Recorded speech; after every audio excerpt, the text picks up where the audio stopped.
롯데팬 여러분, 충격적인 소식이 전해졌습니다. 그리고 이번 사건은 단순히 선수 몇 명이 실수했다는 식으로 넘어갈 수 있는 종류의 문제가 아닙니다. 처음엔 3명이었습니다. 나승엽, 고승민, 김동혁. 그런데 구단 공식 발표가 나오면서 추가로 1명의 선수가 더 확인됐습니다. 김세민. 총 4명입니다. 그리고 여기서 팬들의 머릿속에 하나의 질문이 떠오르기 시작합니다. 그럼 아직 더 있는 건 아니냐?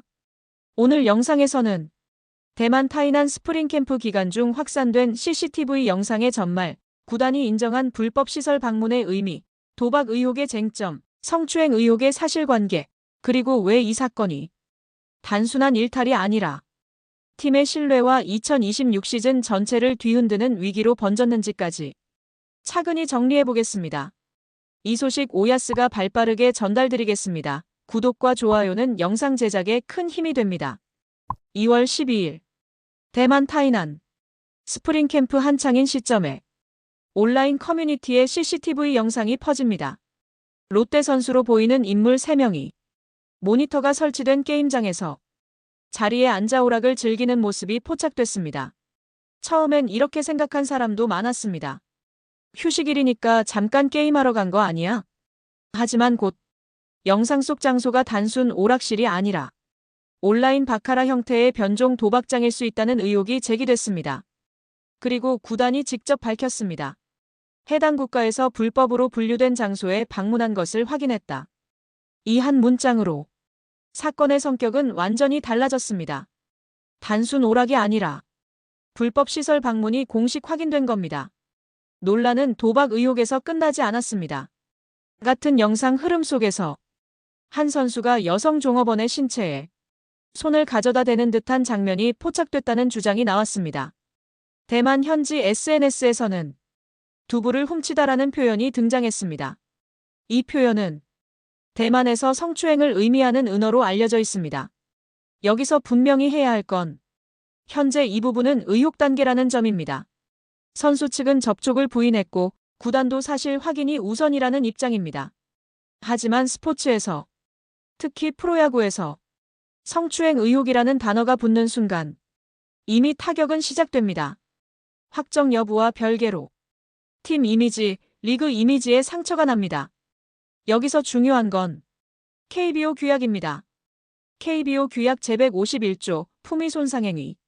도박 행위가 적발될 경우 1개월 이상의 참가 활동 정지 또는 30경기 이상의 출장 정지 또는 300만 원 이상의 제재금 부과가 가능합니다. 금액이 1만 원이든 1억이든 행위 자체가 문제입니다.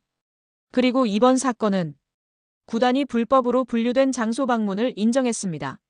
즉, 규약 적용 가능성이 열려있는 상태입니다.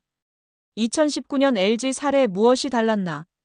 과거에도 해외 캠프 중 도박 관련 논란이 있었습니다. 2019년 LG 트윈스 선수단 차우찬, 오지환, 임찬규 등이 호주 스프링 캠프 기간 카지노에 출입한 사실이 알려졌습니다. 그 당시 호주는 카지노가 합법이었습니다. 선수들이 환전한 금액은 약 500호주 달러, 한화 약 40만 원 수준으로 알려졌습니다. 하지만 KBO는 이렇게 말했습니다. 선수들이 그런 장소에 가서 참여했다는 것 자체가 규약상 가볍지 않다. 결과는 선수단 엄중 경고, 구단 제재금 500만 원. 합법 국가였는데도 징계가 내려졌습니다. 그렇다면 이번은 어떻습니까? 대만은 도박이 불법입니다. 구단이 불법 시설이라고 확인했습니다. 수위가 같을 가능성은 낮습니다. 지금 커뮤니티 반응은 감정이 격해져 있습니다. 훈련 가서 뭐 하는 거냐? 또 사고냐? 올해도 기대 접어야 하냐? 이미지 다 망쳤다. 이 반응은 단순히 화가 나서가 아닙니다. 롯데는 8년 연속 가을 야구 탈락. 지난 시즌 후반기 충격적인 연패.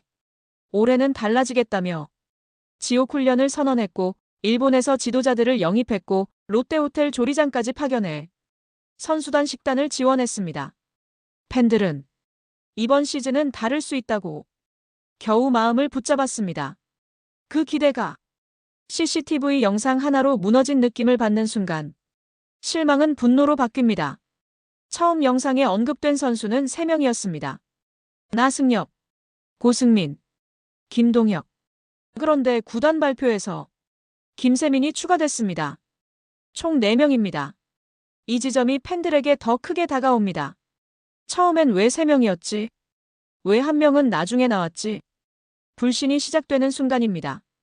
구단도 전수조사 중이라고 밝혔습니다. 즉, 사건은 아직 진행형입니다. 나승엽 기대를 짊어진 이름. 나승엽은 단순한 로스터 한 자리가 아닙니다. 덕수고 시절부터 메이저리그 진출 가능성까지 거론됐고 롯데가 리빌딩 과정에서 미래 중심 자원으로 분류해온 선수입니다. 이번 스프링 캠프는 잠재력이 아니라 확실한 주전으로 굳히는 자리였고 팀 내 입지를 완전히 다지는 중요한 시점이었습니다. 그런 상황에서 불법 시설 방문 확인이라는 꼬리표가 붙었습니다. 팬들 입장에서는 이 선수가 왜 이런 선택을 했느냐는 실망이 더 크게 다가옵니다. 고승민 핵심 전력, 그리고 가장 민감한 의혹. 고승민은 이미 팀의 핵심 내야 자원입니다. 전력에서 차지하는 비중이 크고 시즌 초반 전력 구성에도 직접적인 영향을 주는 선수입니다. 그리고 현재 보도 흐름상 성추행 의혹과 연결되어 가장 많이 언급되는 이름이 고승민입니다. 다시 강조하지만 이 부분은 의혹 단계입니다. 확정된 사실은 아닙니다. 다만 영상 속 장면이 고승민으로 추정된다는 분위기가 형성되면서 논란의 중심이 되고 있습니다. 만약 이 부분이 사실로 확인된다면 징계 수위는 도박 의혹과는 전혀 다른 차원으로 넘어갈 수 있습니다. 그래서 팬들의 불안과 분노가 이 선수에게 더 집중되는 상황입니다. 김동혁 전력 찾을 변수. 김동혁 역시 이번 사건에 연루된 인물로 공식 발표에 포함됐습니다. 핵심 주전급이라고 보긴 어렵더라도 전력 운용에서 빠질 경우 시즌 초반 엔트리 구성에 영향을 줄 수 있는 자원입니다. 특히 여러 명이 동시에 징계를 받을 경우 팀 뎁스가 흔들릴 수 있다는 점에서 전력 찾을 변수로 거론됩니다. 도박 의혹이 사실로 확인될 경우 KBO 징계는 피하기 어렵습니다. 만약 현지법 위반까지 연결된다면 상황은 더 커질 수 있습니다. 성추행 의혹이 사실로 확인될 경우 문제는 더 무거워집니다. 이건 단순 징계가 아니라 선수 생명에 치명적일 수 있습니다. 물론 현재는 확인 중입니다. 하지만 팬들이 불안해하는 이유는 가능성이 열려있기 때문입니다. 나승엽은 기대의 자원이었고 고승민은 핵심 전력이었으며 김동혁은 전력 변수이고 김세민은 유망주입니다. 이 4명이 동시에 묶였다는 것 자체가 롯데에게는 단순한 해프닝이 아니라 시즌을 흔들 수 있는 위기라는 뜻입니다. 특히 성추행 의혹은 사실 여부와 무관하게 지금 단계에서도 이미 팀 이미지에 큰 상처를 남겼습니다. 이제 남은 건 구단의 조사 결과와 KBO 판단입니다. 결과에 따라 이번 사건의 무게는 완전히 달라질 수 있습니다. 귀국 조치는 빠른 대응이었습니다. 클린 베이스볼 센터 신고도 절차상 맞는 판단입니다. 하지만 지금 팬들이 원하는 건 형식적인 사과문이 아닙니다. 명확한 사실 공개입니다. 누가, 왜, 어떻게 갔는지, 베팅은 있었는지 없었는지, 성추행 의혹은 사실인지 아닌지 투명하게 밝혀야 합니다. 스프링 캠프는 몸을 만드는 시간입니다. 하지만 이번 사건은 롯데가 다시 세워야 할 게 전력이 아니라 기준과 책임이라는 걸 보여줬습니다. 2026 시즌은 아직 시작도 안 했습니다. 그런데 이미 가장 무거운 시험지가 주어졌습니다. 이 시험을 통과하지 못하면 올해도 기대는 사라질 겁니다. 여러분의 생각은 어떠신가요? 댓글로 의견을 남겨주세요. 좋아요와 구독 잊지 마시고요. 감사합니다.